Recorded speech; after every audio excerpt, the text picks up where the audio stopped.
Welcome back to Gibbons training week 3. In week 1, we went over the technique you need in order to master the Gibbons. In week 2, we talked about how to gain the grip strength necessary to really grip those dowels as you travel across the cradles.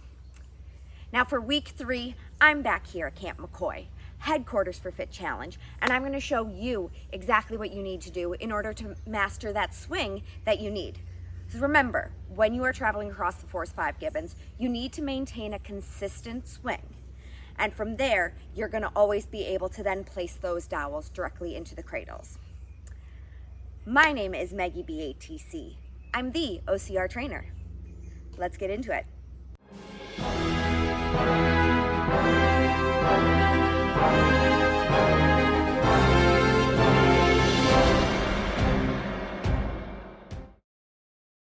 Now for today's training, I'm going to recommend that you pull out your floating monkey bars. If you haven't seen it yet, go on, subscribe to my Patreon, and find the video on how to make your own floating monkey bar. They're very inexpensive and they make wonderful training tools. If you don't have your own floating monkey bars though, go ahead, pull out your rings, cannonballs, ropes, really any kind of rig attachments that you use in training. Those are going to be sufficient enough to give you that unstable sensation as you learn how to master that swing. You can also do this on a regular monkey bar, but again, you're not going to then be able to learn how to control your body consistently through that swing with the instability of the rig attachments. Once you have those rig attachments, go ahead, hook it up onto your pull-up bar, your monkey bar, really anywhere that you can hang from, and let's get into that training.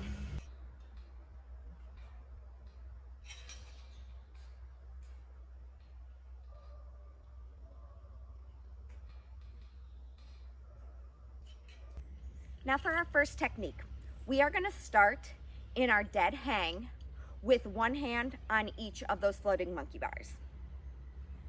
From there, go ahead, drop one arm, like a single arm dead hang that you would do on a pull-up bar, but then from there, your body is going to actually start to swing.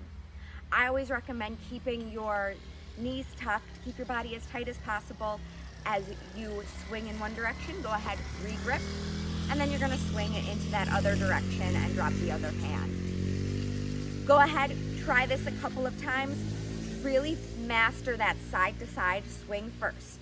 This is going to be the very beginner level for that swing.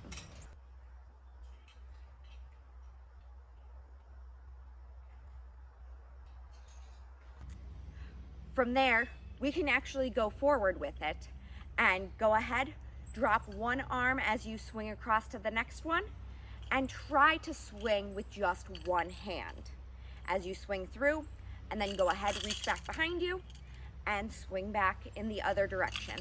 And go through that a couple of times, just really trying to maintain that consistent swing as you go from one to the other in that forward direction. Because again, you're going to be traveling in that forward direction across those Gibbons. If you have multiple floating monkey bars, this is where I think it would be a great idea to go ahead, hook them up onto a rig system, and try practicing going forward a couple of times. Switch directions, go back, and try just swinging through with that one hand.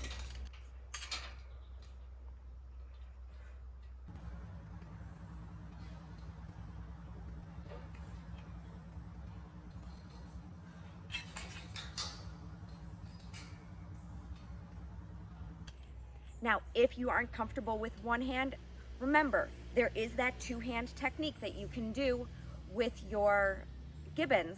You can do the exact same technique here with those floating monkey bars. I just would recommend that you not put your full second hand on. Try bracing with just a couple fingers.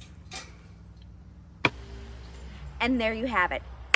You have mastered that Gibbon swing. Continue to practice it, build up consistency with it, so then when you do get onto your Gibbons, you're gonna find that you can swing much easier and much more consistently, and then you can focus on getting those pegs directly into the cradles.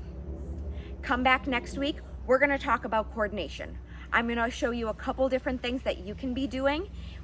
One is going to be with the Gibbons if you do have access to them, and one is going to be one of our favorite obstacle course racing obstacles, the pegboard. It's phenomenal for that hand-eye coordination. Come on back and we'll continue our Gibbons training next week. My name is Maggie BATC. I'm the OCR trainer. I'll catch you on the course. Don't forget to check out Fit Challenge. Without Rob and the crew over at Fit Challenge in Camp McCoy, none of this would have been possible. And how about that awesome intro video?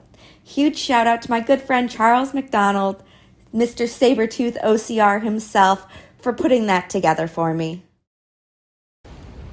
Have you heard the news? The OCR trainer is now officially on Patreon. Head over to patreon.com/theOCRtrainer and become a patron. I'm going to give you exclusive first looks at all of my training content, and you're going to get exclusive training content, including training plans as well as animal flow videos. Go ahead, find that link in the description of the episode today, and I will catch you next week.